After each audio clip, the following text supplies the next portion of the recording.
Okay. All right.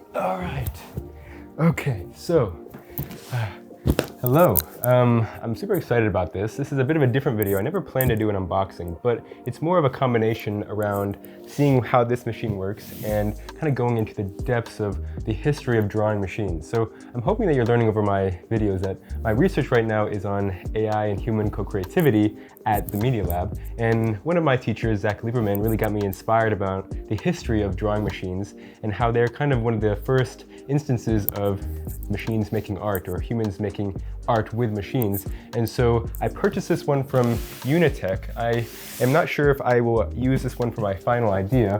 I'm thinking about trying to basically dance and have the machine move in a similar pattern of my movement and kind of make a visual piece out of that.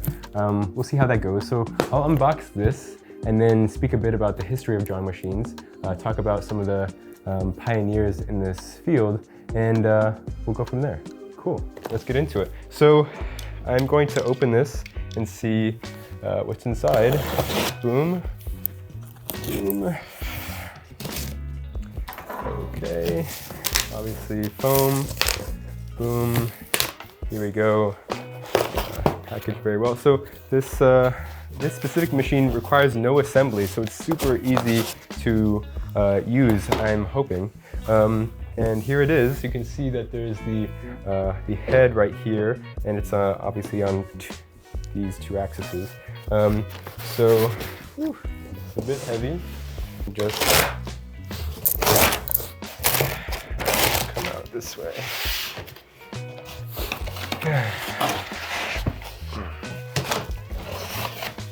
Whew. More like how you destroy the box. Okay, so it comes pretty packaged pretty well. What's inside? I'm assuming this is some cords, something of that sort. Yep, some cords and some magnets, extra magnets. That's a power cable, and then a HDMI cord. Here, oh, foam.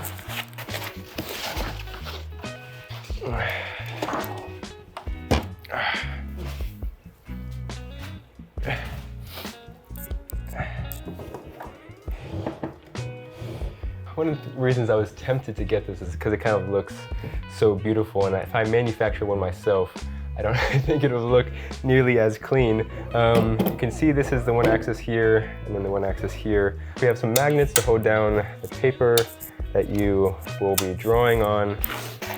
More magnets in here, and this is a test paper, I guess.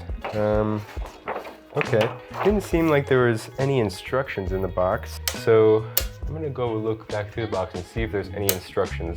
Okay, so I had to bring the blinds down because the sun is coming in behind us, but I checked the box and there is no instructions. There are instructions on the website, so if you go onto the Uuna Tek website and go onto the device that you are using, go all the way down, and you can click on their software to download it. It'll bring you to this Google Drive folder. You have to choose the Windows or the Mac software, and it will end up looking like this icon on your computer. One thing to note is when you load it up, you confirm. You will have to register your device. They're trying to do this because they don't want you to be using it on multiple devices at the same time or multiple computers at the same time. So you will have to go into the settings of the software and go to the help button and see basically the model number of your device, and then register the software. On this website here, what you have to, basically what's confusing is the machine number is this license number, just FYI if you are using this machine. So I've done that. To get to that website, click register here. I've done that. So I'm logging in here.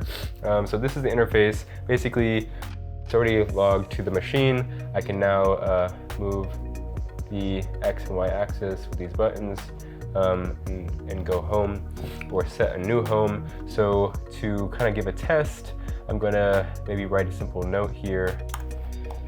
Hello world, amazing. Okay, you will have to put a pen into the machine. I'm using this Stadler pigment liner, 1mm, and in the box there was basically a small acrylic plate that you will have to basically use to set the 0. So you put this under here, you will place the pen until it touches basically that acrylic, tighten these knobs here, and move that, and you can check, pushing this button, pen down, whether the pen actually touches the plate, and up. It looks like it's touching it. So if we then, I went to this simple note just to test out a Hello World sketch. So if I just write it here, hopefully this will write.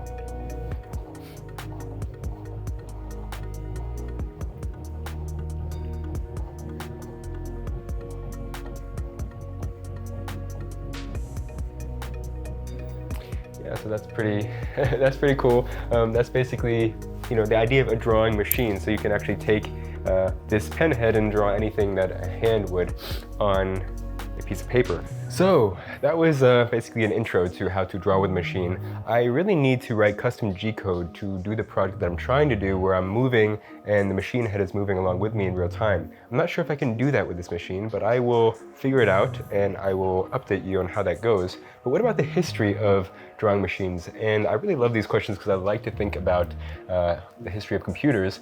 And basically, computer graphics were kind of started in Bell Labs by some pretty amazing engineers who were trying to think about how to display graphics on a screen. And one of the most known people, his name is Michael Knoll, who made some amazing animations. One is a pretty cool one called the Hypercube, which I'll probably show right here.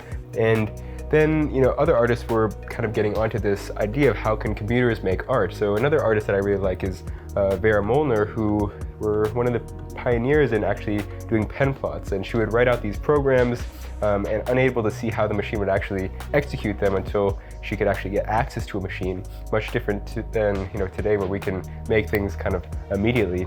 And so obviously, as technology has advanced quite rapidly, we've moved away from pen plotters to use inkjet printers and laser printers to basically print high resolution, full color images. So this is actually a very retro technology, and artists are using it in kind of unique ways today.